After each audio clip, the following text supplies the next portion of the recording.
pensavamo ci fosse la traduzione, però risulta che non c'è. Quindi decidiamo in che lingua facciamo sta roba. Quanti di voi parlano, cioè possono ascoltare il panel in spagnolo? Alzino la mano. La grande, a posto, ha vinto. Va bene. E poi le domande le fate nella lingua che più vi pare, tanto quella ci si organizza. Daniele, tu mail? degrasso@confidencial.com.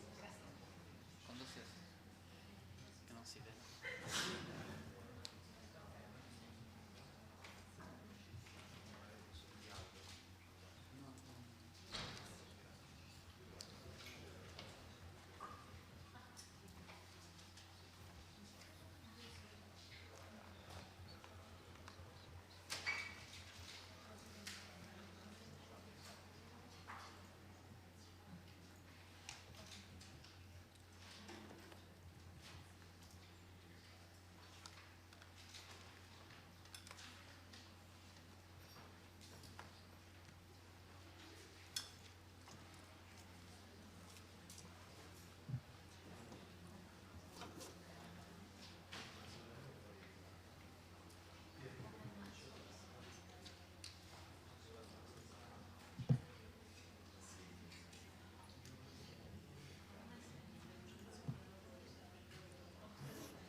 Está buena, yo el viernes lo tomé.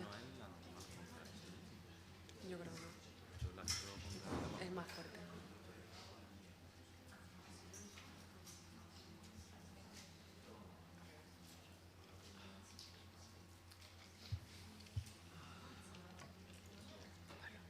Esto es para nosotros.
Vale, pues que español sea entonces. Bueno, ha habido un poco de lío en el libreto del festival para que en algunas páginas estaba mal colocada la fecha y la hora. Para que todos estemos al tanto, esta charla es sobre cómo el periodismo de datos ha empezado a petarlo muchísimo en las redacciones españolas.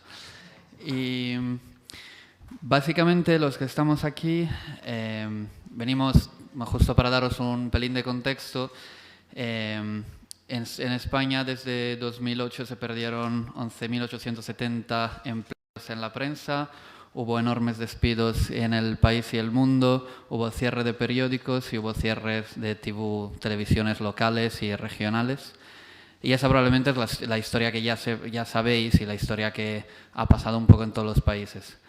La otra historia, la que ha ocurrido en España y que en Italia por el momento todavía no se ha visto, ha sido un florecer de nuevos medios que se están atreviendo con innovación, que les ha permitido dar exclusivas nacionales e internacionales, medios que están apostando por modelos de negocio totalmente innovadores, consiguiendo suscriptores y socios y haciendo crowdfundings que consiguen obtener millones de euros y conseguir hacer periodismo con ello, e incluso grandes periódicos que con un poco de retraso, pero también entienden que o se hace algo de innovación o se deja de hacer aquello de texto y foto o se muere.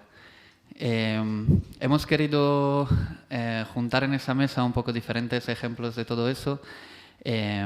Ahora os contaremos un poco nuestras experiencias, empezando por la extrema izquierda. Allí tenemos a María Ramírez, que es cofundadora del Español, periódico sobre el cual os hablará ella dentro de poco. Tenemos a Belén Picazo, que es diseñadora, periodista de datos, un montón de cosas, un perfil híbrido de esos que hoy muchos se buscan, y trabaja en el diario.es. Tenemos a Pablo Medina, que estamos muy contentos de que esté aquí, que también los demás, pero en su caso es curioso porque es desarrollador, entonces no es un periodista, y siempre los periodistas vean siempre las mismas cosas. Es bonito que haya un perfil diferente contando su caso, y trabaja en El Mundo, en la sección de datos del Mundo. Y mi nombre es Daniele Grasso, yo trabajo en el periódico El Confidencial. Si queréis, empezamos justo en ese orden que hemos dicho para empezar a contaros un poco rápidamente nuestras experiencias. Vamos a haceros un repaso, pues eso, muy rápido de lo que hacemos con datos y también más allá de los datos. Y después sí que nos gustaría que nos preguntarais todo lo que no hemos contado y todo lo que se nos queda en el tintero. Vienes aquí si quieres para mover el nos cambiamos, igual más.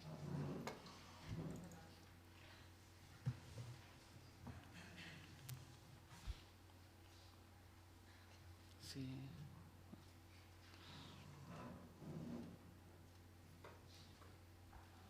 Vale.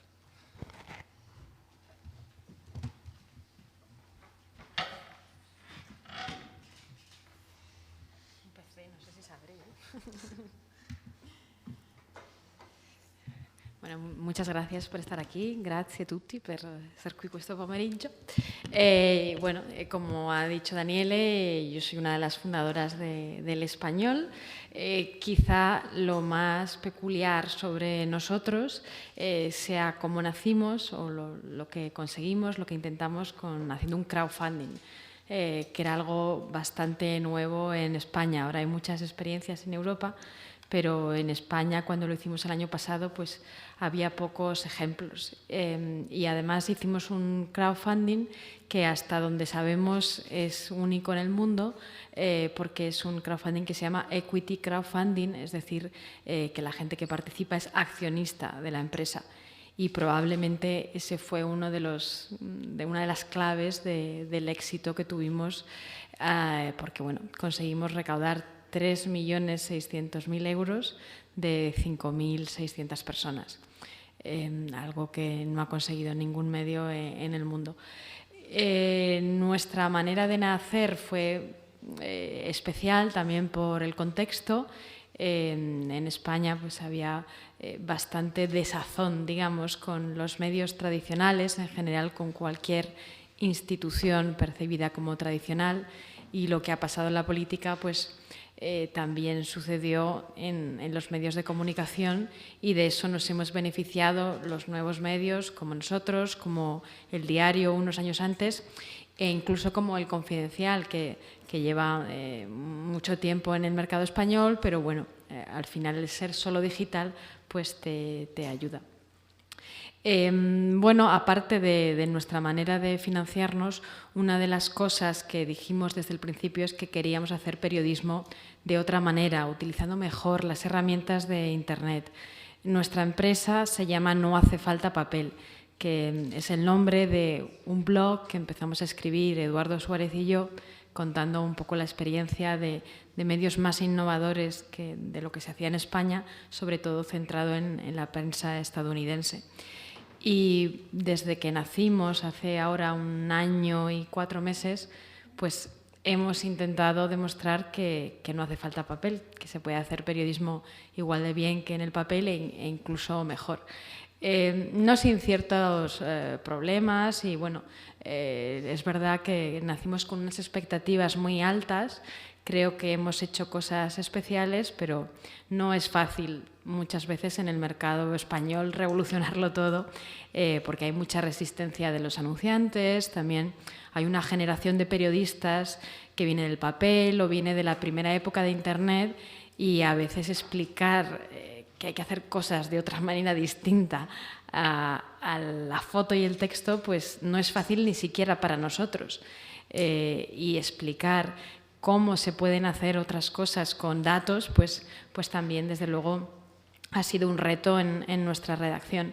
Pero bueno, aún así hemos conseguido hacer cosas especiales y desde luego, como decía Daniele, por suerte en España pues hay muchos medios nuevos y no tan nuevos que están muy interesados en contar historias de otra manera. Me ha dejado aquí una presentación nuestro jefe de datos, porque bueno, yo de datos pues sé lo que me ha enseñado él casi, que se llama Antonio Delgado.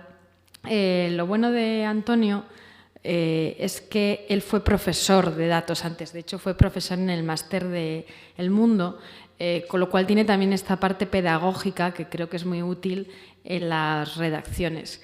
Y una de las primeras cosas que hizo antes de que lanzáramos el medio fue insistir mucho en darnos una clase de datos a todos los periodistas que estábamos en El Español.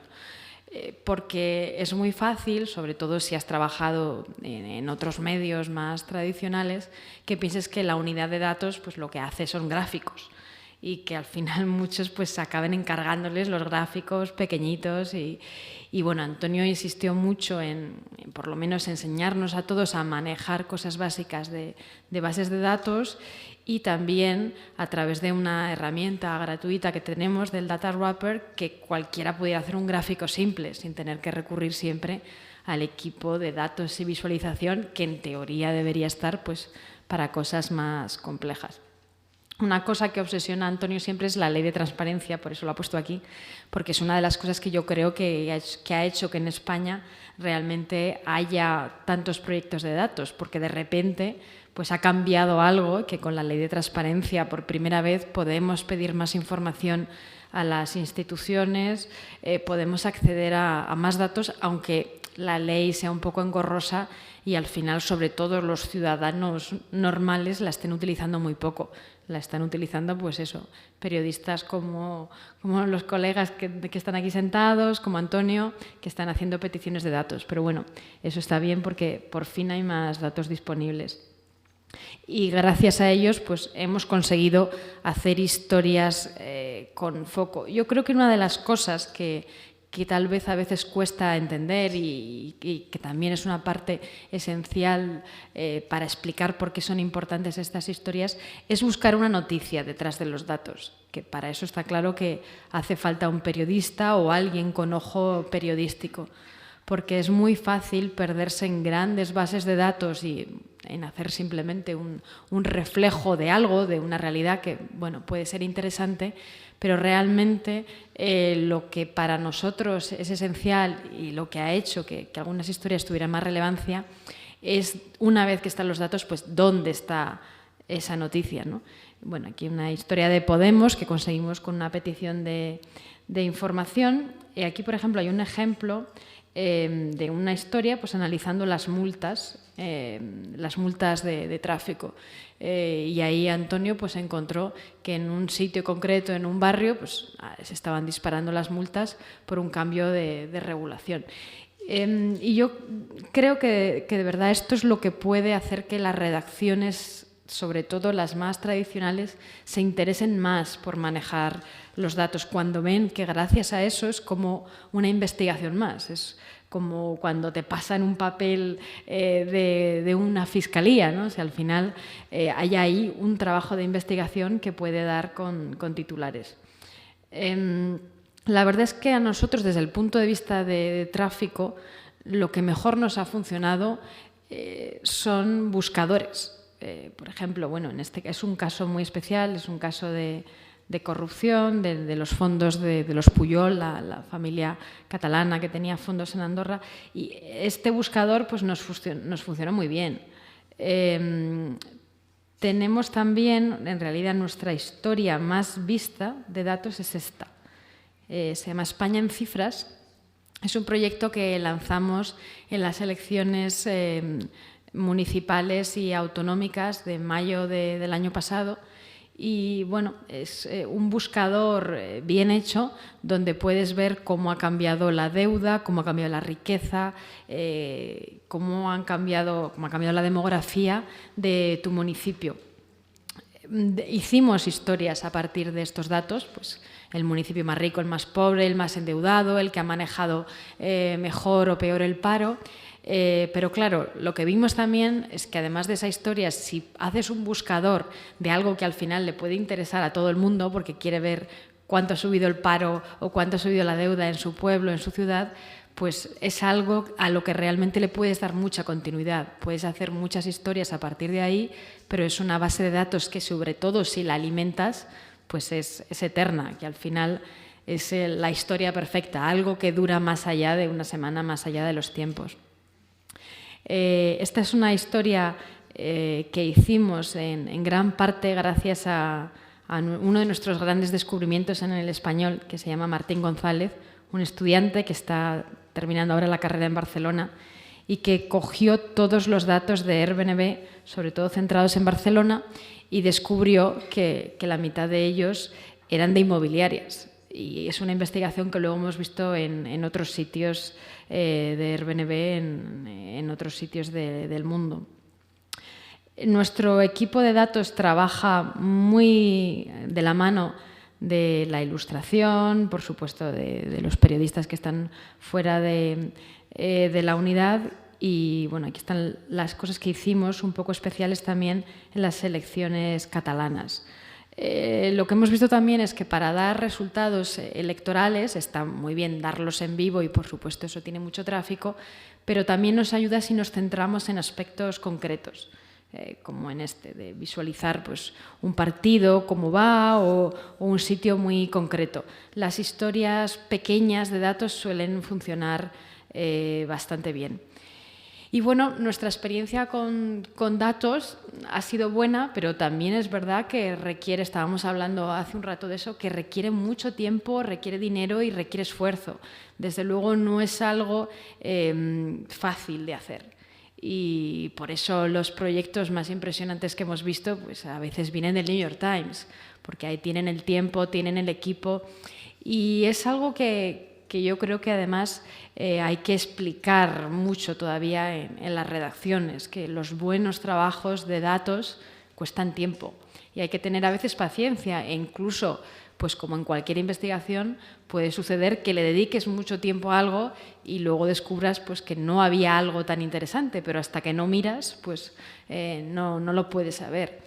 Pero en cualquier caso está claro que esto es parte de nuestro periodismo ahora y que cuanto más integrado esté en el trabajo diario de cualquier periodista, cuantas más capacidades tengamos todos, cualquier reportero, de analizar datos, pues mejor haremos nuestro trabajo porque simplemente es cómo se mueve el mundo ahora, ¿no? Y desde luego yo creo que desde el punto de vista de tráfico, algo bien hecho de datos es sostenible y muy patrocinable, que bueno, no sé cuál ha sido vuestra experiencia, pero nosotros de momento la verdad es que no hemos conseguido patrocinar, no sé si nada, pero vamos, no ha habido tanto interés por parte de los anunciantes, cosa que yo creo que será una vía, ¿no? Porque realmente son cosas a veces más asépticas, digamos, que otra información y creo que más duraderas, con lo cual creo que sí que puede haber un filón económico interesante. Y bueno, cualquier cosa que queráis saber del español o de datos o de lo que os pueda ayudar, pues luego hablamos más con preguntas. Gracias. Genial, gracias. Como decíamos, mantenemos las preguntas al final, o sea que apuntaros todos. Dejamos ahora la palabra a Belén, que nos contará su experiencia en el diario.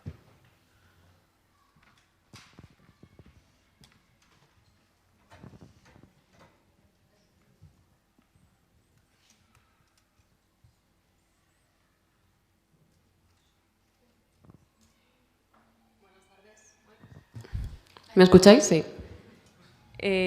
Yo soy Belén Picazo, como decía Daniel, soy medio diseñadora, medio periodista de datos. Trabajo en el diario.es, por si no lo conocéis, somos un medio nacional con el foco puesto en la política y en la economía, siempre desde un punto de vista más social, el que le importa a las personas.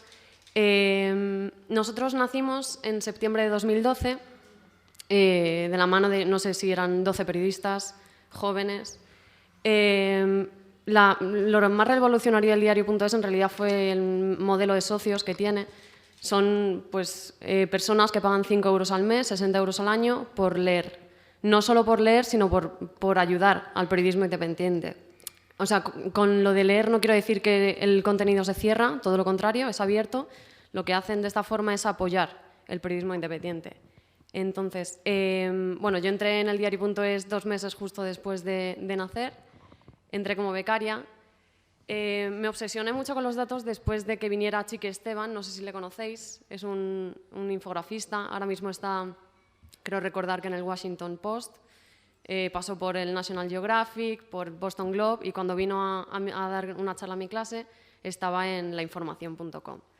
Me obsesioné muchísimo, me encantaba lo que hacía y yo durante los 2 primeros años de carrera estuve trabajando como diseñadora. Entonces veía que lo que Chiqui Esteban hacía yo lo podía hacer con algunos conocimientos que yo tenía. Por aquel entonces yo no tenía ni idea de lo que era periodismo de datos, pero bueno, llegué al diario.es, me hizo una entrevista a Juan Luis Sánchez, el subdirector del diario.es y mi jefe, y no sé qué moto le vendí, que acabó cogiéndome. O sea, yo recuerdo que le vendí el tema de los datos, no sé cómo fue, pero bueno, el caso es que acabó cogiéndome. Como he dicho, bueno, entré como becaria, entré como una becaria normal. O sea, al principio cubría manifestaciones, he cubrido muy pocas manifestaciones, he de decirlo, porque me han protegido mucho, era la becaria. Y bueno, tengo que decir que no he estudiado ningún máster, bueno, como Daniele. Me habría gustado, pero todavía soy muy joven y no he tenido, el trabajo no me ha permitido estudiar ningún máster. Entonces, os quería enseñar uno de los primeros trabajos que hicimos. A ver. Ay, no lo tengo aquí.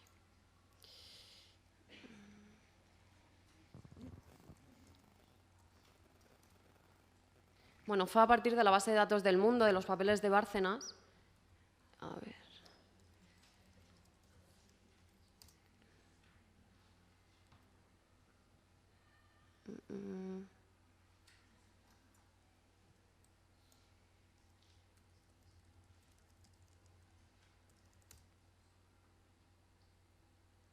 Vale. Lo que vimos en esta investigación, en la que trabajamos en equipo, podéis ver todas las personas que firmamos la pieza, fue que cruzamos la base de datos, bueno, la tabla de las donaciones que registró Bárcenas en sus cuadernos y lo cruzamos con las adjudicaciones que se habían hecho desde el Partido Popular. Entonces vimos que efectivamente las fechas coincidían. Luego esto, bueno, lo sacó un informe después la UDEF y diciendo que efectivamente las fechas coincidían y que, pues eso, investigando un poco más. Durante 2 años, más o menos, he estado yo sola en el departamento de datos, también haciendo cosas de diseño, entonces pues al final íbamos sacando temas de datos, éramos conscientes de que era una persona. Lo que hacía era trabajar con las distintas secciones, era como un poco un brazo de las distintas secciones y colaboraba con ellos. Después se incorporó Martín, que luego estuvo en El Español, y después vino Ana Isabel Cordobés, también bueno, a hacer prácticas en el diario.es, y la verdad es que trabajamos muy bien con ellos. Y ahora en verano se incorporó Raúl Sánchez, que es el actual redactor especializado en bases de datos del diario.es. La llegada de Raúl la verdad es que ha sido una maravilla, porque él sí que se dedica 100% al periodismo de datos. Con su llegada, bueno, os puedo decir, no sé si un tema al día, pero sí que hacemos pequeños proyectos, pequeños temas de datos, todos basados en investigación, muy cortos, eso sí. Y nosotros trabajamos dentro del lab. El lab es, bueno, cuando llegó Raúl, éramos muchas personas que estábamos haciendo cosas raras, éramos los bichos raros, los frikis de la redacción. Estábamos sentados en un lado y al final decidimos que teníamos que formalmente definirnos como algo, porque no formábamos parte de la redacción ni de administración, éramos personas que estaban allí que no sabía muy bien la gente qué hacíamos. Entonces, pues formamos el área de innovación, el lab, El lab no solo está formado por datos, entra desarrollo, entra producto, marketing, alianzas y participación, entra diseño, socios también. El lab no llegan, yo creo, a 10 personas, o sea, somos muy pocos y creo que para los pocos que somos, la verdad es que pues el producto final es bastante bueno. Os quería comentar también cómo trabajamos. Normalmente trabajamos con distintos tipos de proyectos. Temas de actualidad, por ejemplo, el día de los atentados de Bruselas. Durante el día hicimos una investigación, bueno, no sé si se puede considerar investigación, algo muy corto, basado en una base de datos, la Global Terrorism Database, que lo que queríamos ver era cuáles eran porque claro, se estuvo criticando, diciendo que precisamente el objetivo de los yihadistas era atentar contra cristianos, y vimos que efectivamente no era así, sino que el 87% de los atentados yihadistas desde el año 2000 habían sido en países de mayoría musulmana, es decir, que el objetivo de los yihadistas no era precisamente los cristianos. Este tema lo hicimos en un día. Luego trabajamos también con temas más atemporales, que pues, estamos investigando entre una semana, varios días o una semana, como por ejemplo este que preparó Raúl hace poco, en el que, bueno, al final el titular es: la Unión Europea reparte 250 millones en subvenciones agrícolas entre 60 ricos españoles. Trabajamos a partir de una base de datos también del mundo y lo cruzamos con las subvenciones agrícolas. Entonces, pues bueno, otros temas también en la correlación entre los picos de contaminación y las altas hospitalarias en Madrid, periodismo de datos local, igual con las 17 empresas que se repartieron 3 de cada 4 contratos. Luego, otra de las fuentes que utilizamos, igual que decía María, es el portal de transparencia. Hacemos peticiones, muchas de ellas, al final, imaginaos, o sea, hay un tema de actualidad, se te ocurre una pregunta, una petición, haces la petición, al final son 30 días en los que te contestan, siempre apuran plazos y al final puede ser que esa historia que podría ser un bombazo en ese momento no lo acaba siendo. Con lo cual también deberíamos remirar un poco lo del tema de plazos, porque se convierte a veces en una pena, porque no se pueden sacar temas que se podrían sacar. Un tema que hizo Raúl muy bueno es este del armamento. A ver. No.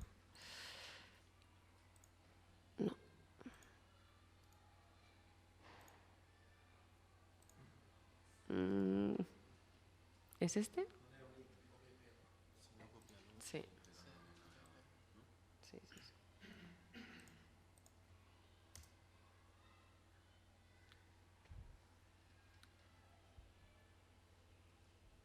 Esto lo hizo a través de, o sea, a partir de una petición al portal de transparencia. A ver si baja. Bueno, en el que visualizamos en qué se había gastado el gobierno. ¿Cuánto era? 30.000 millones de euros en defensa. Bueno, lo que hicimos fue buscar un formato nuevo para poder... Porque no es lo mismo hacer un gráfico, hay veces que es muy importante el formato. En este caso queríamos dar sensación de agobio incluso, viendo la cantidad de armas que había comprado el gobierno con esos millones de euros. A ver. Pero sin duda, cuando más trabajo de datos hemos hecho ha sido durante las elecciones. Para las... A ver... Para las elecciones andaluzas preparamos este centro de datos, es un repositorio, no sé si conocéis el repositorio de datos del Ministerio Interior, pero es una locura. Entonces pensamos que qué mejor forma que poder servir también a los ciudadanos para consultar en su pueblo cómo habían quedado, ya fueran las elecciones del Congreso, del Senado, las municipales, autonómicas. Entonces se puede buscar desde el inicio de la democracia y hasta la fecha de hoy, y dentro de cada municipio. Entonces, bueno, por enseñaroslo, a ver, los de ahora.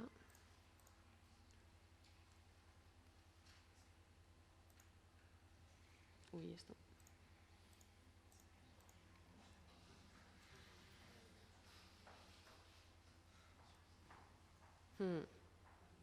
Bueno, para que lo veáis. Entonces tendríamos, o sea, nos daba el número de escaños y el número de votos. Esto lo habíamos hecho de tal forma que se actualizara automáticamente, bebía de la base de datos que nos facilitaba el Ministerio Interior o el cada una de las autonomías. Como decía María también, es súper importante no solo dar datos, sino también analizar, porque la gente hay veces que se pierden los datos. Entonces, bueno, después de toda la noche trabajando, pues pensamos que tendríamos que hacer un análisis para que la gente también viera qué había pasado después del 20D y cómo estaban las cosas. A ver si se carga. Entonces, algunas cosas curiosas que hicimos, bueno, fue este mapa por municipios, la variación de participación, la caída del bipartidismo, esto nos gusta mucho siempre, el qué pasaría si. Aquí era cómo quedaría cómo quedaría el Congreso con una ley electoral de circunscripción única. También hicimos cómo habría quedado, a ver, ¿dónde está? Este también es muy gracioso. ¿Cómo habría quedado el Congreso si Izquierda Unida y las confluencias hubieran ido juntos? Entonces vemos que habrían ganado. Habrían ganado y el PP habría bajado. Esto no deja de ser periodismo de ficción, pero bueno, es gracioso y es curioso, sobre todo trabajarlo durante la noche electoral. Algo que sí que llamó la atención a la gente desde fuera fue este mapa que hicimos, que eran los escaños en disputa. A través de jugando con la ley de Hont y a ver si se carga. Y ponderando por el número de votos que quedaban por contar, a ver si se carga. En el mapa de la izquierda, aquí vemos quién está a punto de perder un escaño, en qué provincia, ¿vale? En qué circunscripción y aquí quién podría ganarlo. Entonces, esto estaba en vivo. Durante la noche la gente podía ver qué partido estaba a punto de perder un escaño en X provincia, circunscripción y quién estaría a punto de ganarlo. De esta forma también pues, sacan titulares que otros medios no tenían y que no se puede hacer de otra forma que no sea así. A ver... Bueno, yo creo que ya, porque si no me voy a alargar demasiado. Lo que quiero decir con esto, bueno, os contaré que en la redacción no somos más de 50 personas, somos un equipo muy pequeño y, sin embargo, hacemos cosas de datos que no se pueden comparar con las que hace el New York Times o The Guardian, pero sí que con pocos recursos se puede hacer periodismo de datos y se apuesta por ello y eso, o sea, se tiene gente con talento o con ganas de poder hacer periodismo de datos. Y si tenéis alguna duda, luego estaré encantada. Vale, genial, sí. Si enchufas su ordenador allí.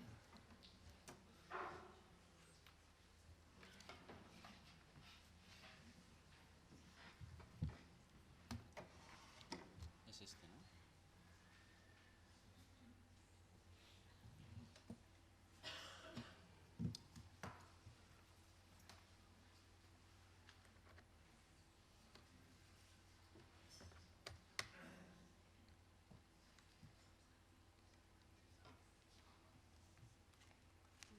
No va, ¿no?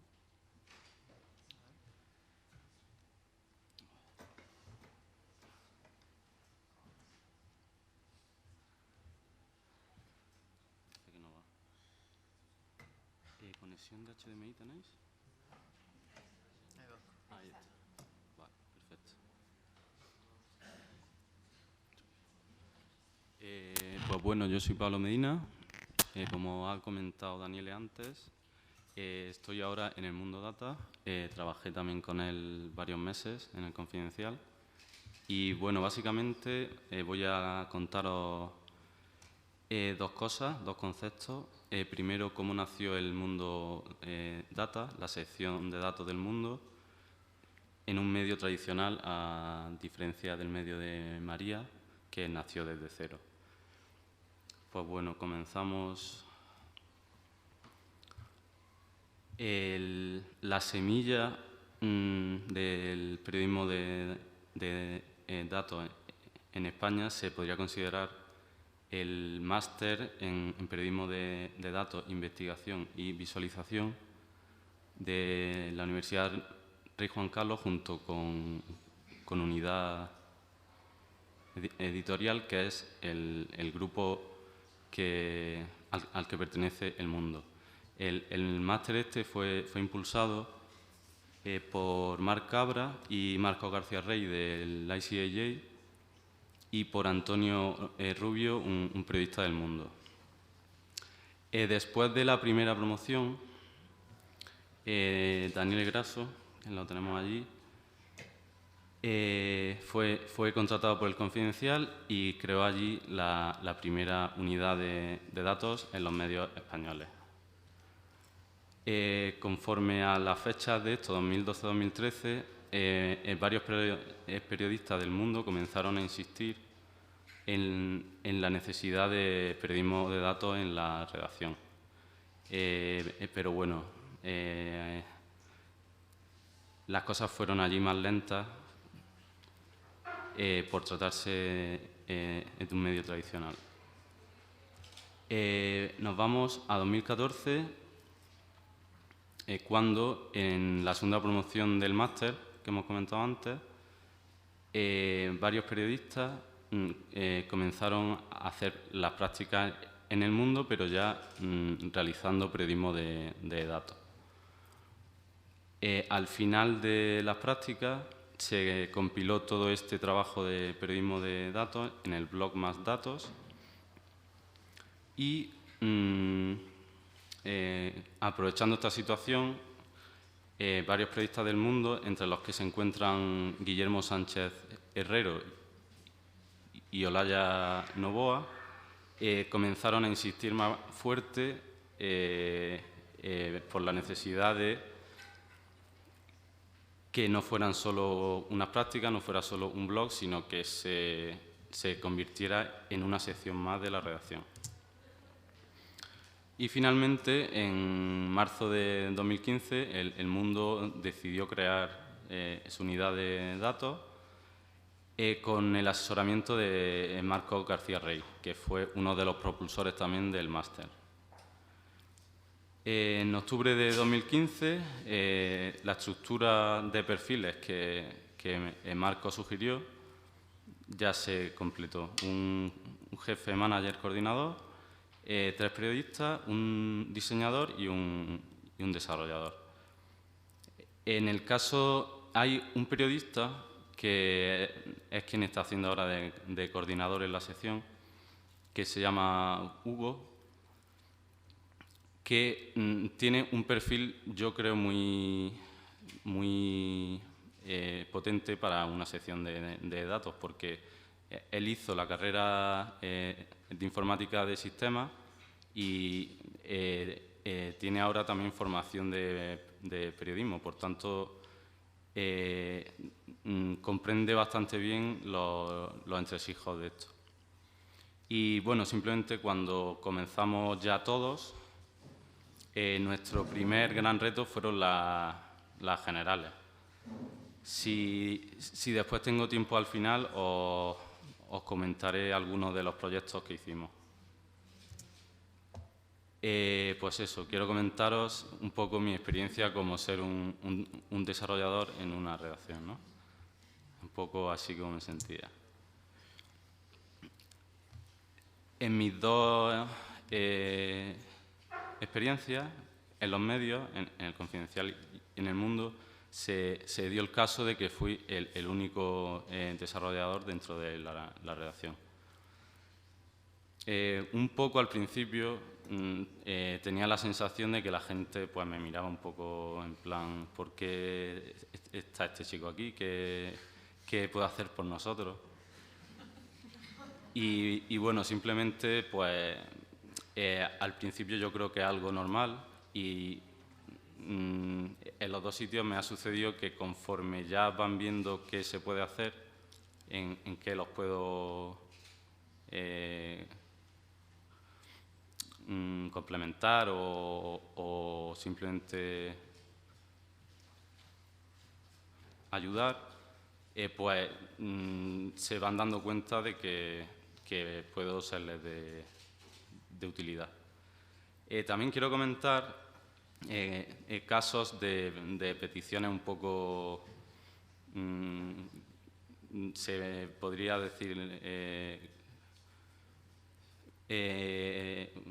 bastante locura, como por ejemplo, quiero comentar un caso que me pasó en El Confidencial, no con Daniele, de un periodista que pues eran las 7 de la tarde y comentó que si podía desarrollar un sistema solar con todas las trayectorias en plan interactivo, con que al pulsar te saliera tal cosa, tal y cual, y con la trayectoria de distintos satélites y tal y cual, para el día siguiente. Y fue un poco en plan, lo podemos hacer, pero en unas cuantas horas no lo podemos hacer. Pero bueno, son cosas que yo creo que con el trabajo poco a poco, pues yo voy aprendiendo de las necesidades que hay en la redacción y creo también que ellos van entendiendo temas de tiempo, qué se puede hacer, qué no se puede hacer, qué se va a tardar más, qué se va a tardar menos. Comentar también temas de, al final, al trabajar en un medio y comenzando a trabajar en la redacción, hay siempre ciertas limitaciones, como sea el tema de que todo lo que hay que subir tiene que ser en un iframe con un alto fijo, o temas de que no puedes hacer consultas directas a bases de datos en el servidor. Pero bueno, son al final, para mí, son retos por dos partes. Primero, tener que hacer las cosas con las limitaciones esas, y por otra parte también intentar que poco a poco vayan comprendiendo que se tiene que intentar que las limitaciones vayan reduciéndose para poder hacer cosas más potentes. En la diapositiva de antes comentaba cosas no tan buenas, y aquí comento que en mi opinión merece la pena. Por una parte quiero comentar el tema del punto de vista periodístico, que yo no lo tengo y que complementa, creo, bastante lo que yo puedo hacer. Es como, por ejemplo, a partir de unos datos fríos, brutos, ya procesados, pero que al final son datos, pues se pueden encontrar e investigar historias bastante potentes de esos datos. Y también, pues, que trabajando con periodistas considero que estoy aprendiendo bastante al respecto del punto de vista periodístico.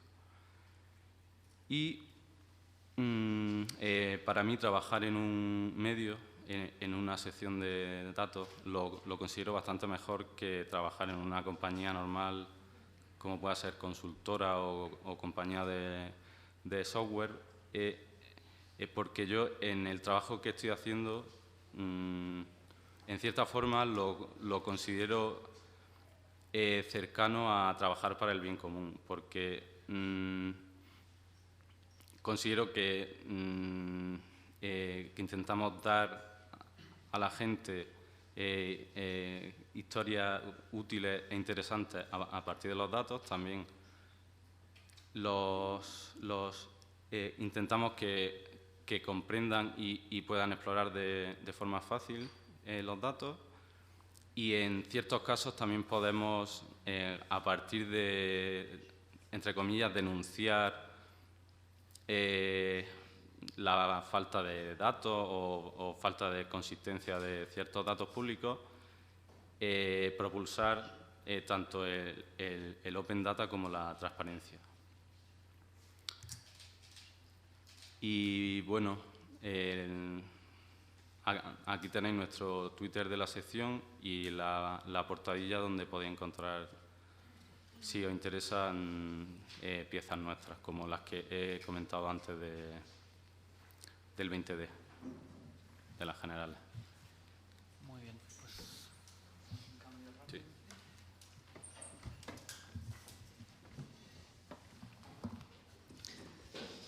Vale, os voy a dar 3 conceptos, 3 de número, para que tengáis tiempo de preguntar e insultarnos. Y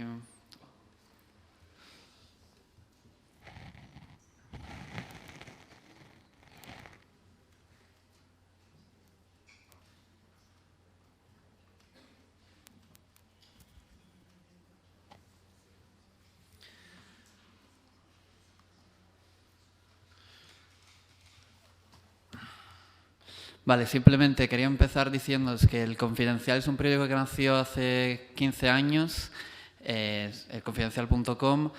Sin embargo, en los últimos 4 ha vivido un verdadero cambio, se ha convertido en un medio grande y ha empezado a hacer otro tipo de periodismo mucho más profundo, con el que está llegando a muchísimos más lectores, y a día de hoy es el tercer medio más leído detrás del Mundo y El País en España. Yo llegué al Confidencial en 2013, después de haber estudiado el máster que citaron tanto Belén como Pablo, el máster organizado por Unidad Editorial, entonces de alguna forma por la competencia. Llegué al Confidencial, que, pequeña paréntesis, es un máster que aconsejo a cualquier persona que quiera especializarse en datos. Se tienen de los mejores periodistas del mundo como profesores. Cuando llegué en verano de 2013 era básicamente un bicho raro, un poco como decía antes Pablo, y yo sin saber todo lo que sabe él de programación, simplemente porque el nivel medio de la redacción es cómo puedo buscar en un PDF, es decir, no saber hacer control F y buscar una palabra. Y eso es una realidad en la mayoría de redacciones que conozco. Básicamente cuando llegas te ven así, y el otro problema es que un año y medio después te ven así. Y el problema mayor de todo esto es que no somos ni lo uno ni lo otro. Es decir, podemos aportar seguramente cosas nuevas, podemos aportar diferentes enfoques, y en este momento los que somos, bueno, empecé yo solo, pues se sumó Jesús Escudero, que se está especializando de hecho ahora en peticiones de transparencia, y trabajamos también con Adrián Blanco, que también es periodista de datos, y nos apoyamos en Antonio Esquembre. Estaba muy inspirado cuando puse esta frase, pero de alguna forma es así, nos sentimos un poco como un satélite que se mueve por la redacción, colaborando con todo el mundo. La suerte enorme que tuvimos fue que nos englobaron en un bicho raro llamado laboratorio, que de hecho uno de nuestros grandes jefazos lo llamaba el monstruo, pues ahora le tienen bastante más respeto, y tuvimos la enorme suerte de que nuestro jefe, nuestro editor, de hecho nos dijo, bueno, sentaos allí, equivocaos rápido, y de vez en cuando haced algo bien también. Entonces empezamos a trabajar en un equipo de periodistas desarrolladores, hasta que en este momento el laboratorio, bajo el paraguas del laboratorio, tenemos un equipo de formato con el que hacemos formatos especiales. Voy a saltar unas cuantas diapos, si no me como todo. Hacemos formatos especiales que con los que creemos nosotros, saliendo un poco del mapa de lo que es la prensa española. En estos casos estamos hablando de formatos full screen que tienen versión mobile y versión web. Se salen totalmente de lo que es el periódico. Si no ves la cabecera arriba no sabes ni siquiera que estás en el Confidencial. Y todos esos trabajos obviamente llevan tiempo. ¿Quién pone la excusa que para hacerlos... Si algún director en algún día os dice que es demasiado caro hacer esos trabajos, preguntadle cuánto pagan a su columnista de cabecera, y vemos cuál es demasiado, ¿no? Realmente hacer esos trabajos no es demasiado caro, es simplemente una inversión de tiempo, y una inversión de tiempo que paga sobre todo a largo plazo. Nosotros, además de esto, no nosotros de datos, sino nuestros compañeros de la sección de formato, también utilizan este tipo de formatos para hacer branded content, y entonces ofrecer un contenido y un contenedor absolutamente únicos en lo que es la prensa española. Además de este tipo de formatos, nosotros empezamos, como cualquier unidad de datos, haciendo grafiquitos, y hace una semana hoy estábamos cerrando 6 meses de trabajo con los papeles de Panamá, y estábamos dando una exclusiva mundial, como hicimos un año antes con la lista Falciani. Tanto la lista Falciani como los papeles de Panamá fueron totalmente centralizados desde la unidad de datos. Entonces, eso simplemente para daros una idea de cómo pasamos a ser los que te hacen el grafiquito para la pieza de economía, a ser los que hacen la apertura de una investigación de impacto mundial, ¿no? Todo eso es posible si tienes un director que se lo cree, si tienes compañeros que quieren trabajar contigo, si tienes compañeros que saben la importancia de los datos, Y sí, sobre todo en nuestro caso, lo más difícil ha sido a veces tener la mente tan abierta como incluso al tío que busca control F, que no sabe cómo hacer control F en un PDF, explicarle que existe una cosa que se llama Excel y que te permite ordenar los datos. Y nada más, no quiero extenderme más, quiero dejaros la palabra por cualquier pregunta, crítica, consejo que tengáis. Hola. Quiero preguntar a vosotros, como estudiante italiano de ciencias políticas y de periodismo, ¿cosa podéis aconsejar en particular en España para hacer periodismo? Si en este momento se puede aprovechar de hacer periodismo en España, o si no es posible, es difícil como en Italia. Sé que en Italia está el orden del periodismo. Yo sé que en España no está. Y vuestra opinión sobre esto. Y sobre la política, ¿qué pensáis de la política española en este momento? Porque no está un gobierno y bueno, así, una opinión. La segunda la dejamos para una cerveza después. Vale. Vale, guay. Si no, no acabamos. Vale. Pero de verdad, ¿eh? No era broma. Vale, pues nos dejan, estamos prácticamente acabando. Yo justo te doy la pildorita del máster que te decía antes, máster en periodismo de datos, investigación y visualización de la Universidad Rey Juan Carlos. No sé si mis compañeros quieren añadir algo más.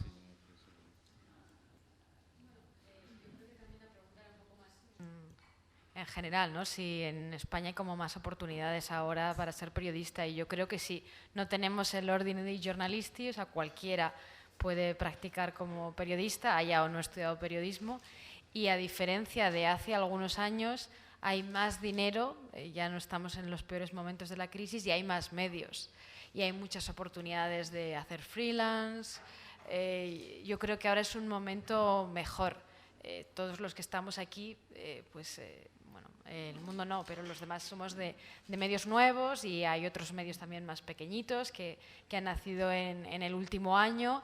Y además yo creo que una de las cosas buenas de ser un medio nuevo, digital, es que también estás más abierto a colaborar. O sea que yo creo que ahora es un momento mejor para ser periodista en España o para colaborar con los medios en España. Y desde luego barreras de burocracia no hay. Pero también empezamos tarde.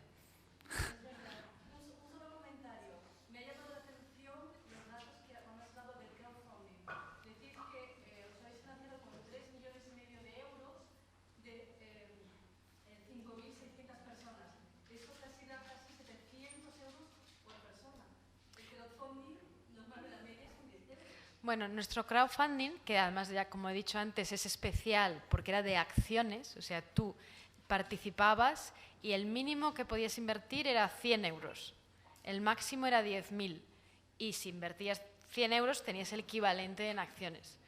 Entonces, esto es lo que es un poco especial, porque normalmente los crowdfunding pues no tienen límites, además, aunque bueno, en España tienes que tener unos límites de donación máxima. Pero vamos, normalmente pues no tienen, digamos, límites ni mínimos ni máximos, o por lo menos no mínimos, y es una cosa más de apoyo.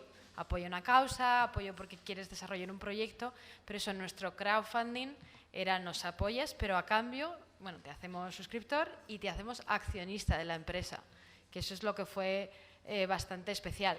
Y sí, la media... No, solamente lo hicimos una vez, al principio para crear el medio. Y las personas que participaron, esas 5.600 personas, son accionistas. Algunas invirtieron el mínimo, los 100 euros. También es verdad que algunas invirtieron 100 euros y luego compraron más, o pusieron otros 100, y por eso la media sale bastante alta. Y luego, pues sí, hay gente que invirtió 5.000 euros o 10.000, que era el máximo. Pero eso, yo creo que la cifra también sale tan alta y era tan especial porque en nuestro caso, pues eso, eres accionista de la empresa. Y el día que tengamos beneficios, pues te tocan dividendos y bueno, pues... No, todavía no. Empezamos hace un año, o sea, todavía no. Según nuestro plan de negocio tendremos beneficios en 3 años. Ojalá, pero bueno, yo creo que eso en este caso es verdad y dices, bueno, la media es alta, pero creo que tiene que ver con lo de que eres accionista de una empresa, entonces puede tener más interés. Bueno, nos tenemos que ir sí o sí porque aquí hay otro panel, pero vamos a estar aquí fuera. Cualquier duda podemos seguir hablando fuera. Gracias.